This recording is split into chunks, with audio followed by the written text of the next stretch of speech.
What's up, guys? Ricky here doing a quick review of some loose action figures on the Mandarin Spawn by McFarlane Toys.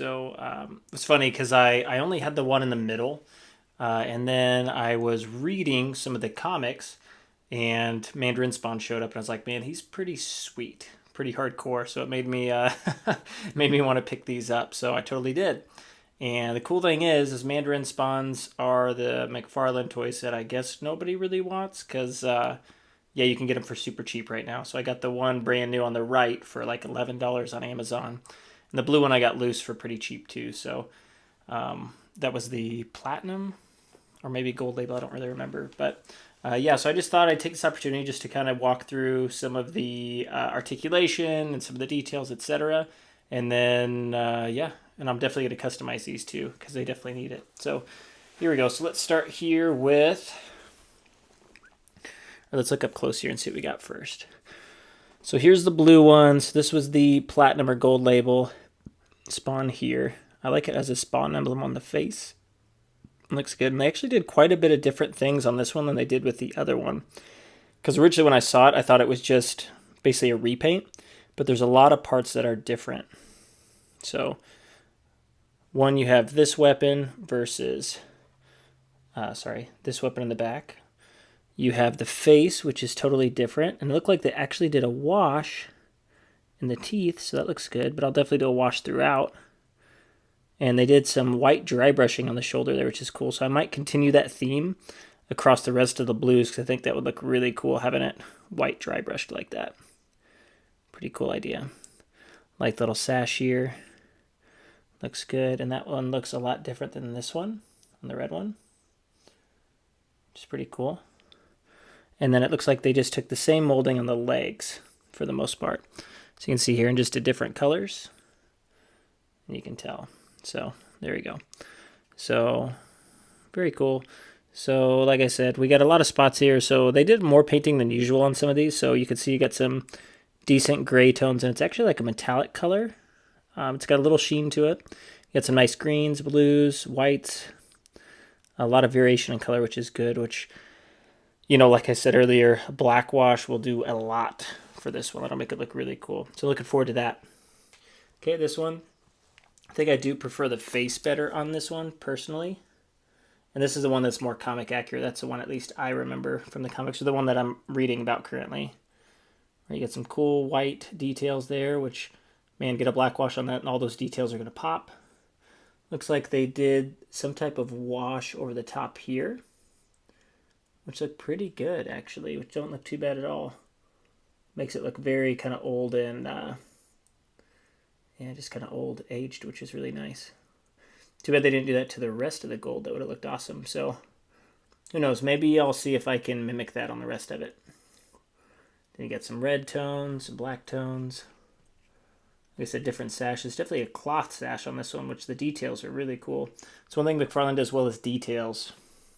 Details and sculpt, but paint application is always the opportunity. So that's the front. And then here's the deluxe edition. So this one I did black wash. This one I customized like it was over a year ago, just for fun. So you can see there's some wash throughout that just kind of makes some of the details pop a little bit. I did that with the weapon too, just to bring out the details. Got a cool little shield here. Got a really cool sash going on here. Cool legs. Yeah. Looking pretty good over there. Okay, here we go. The articulation here. So we got the head. Does not move up very far, unfortunately, because we do have a piece of plastic right here. So it does prevent it from going back and forward, really, for the most part, but you can get a side to side. You do get a little bit of a pivot or a little tilt. Shoulders go up about that far, so not quite 90 degrees, probably 45 degrees, just because the shoulder pads are pretty beefy. You have a single jointed elbow, which is nice. You have some rotation. You have wrist articulation as well, which is nice. You do have a little bit of a crunch. So crunches forward about that far, back about that far. So back pretty far, then you do get tilt and some rotation, which is nice. And then the legs can go, let's see, they don't go about very far, about that far. So not too far. They go up, not very far either, up only about that far. You do have double jointed knees though. And then you do have ankle articulation here as well. It goes up and back, but it's pretty stiff. But yeah, so one thing I've noticed with this one is all these Mandarin Spawns are pretty tough to stand. They just don't stand real well with those feet. But that's the articulation.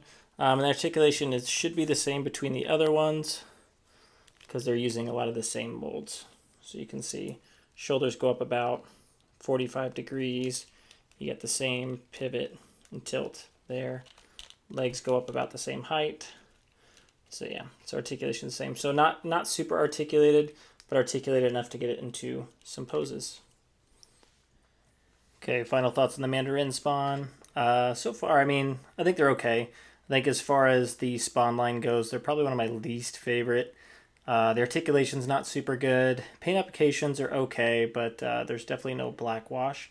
But the details and stuff are really great and looks good, especially if you're into that kind of samurai type look. It is pretty cool. So I am going to customize these ones though, because I really think they have some potential that's kind of untapped. So that will be my goal. But yeah, overall, drop in the comments which one you like the best, because I'm not real sure. I think I might like the Deluxe one came with a lot more, but I still think this one, kind of the OG, the original, still my favorite. I just really like the menacing look of the armor, but that's just me. So drop your thoughts in the comments. So feel free, like and subscribe. We're at around 1,400 subscribers. Thank you all so much for tuning in and supporting the channel. And I'll keep bringing customizations, reviews, stories, etc. to you all. So thank you all so much, and I'll catch you all in the next video.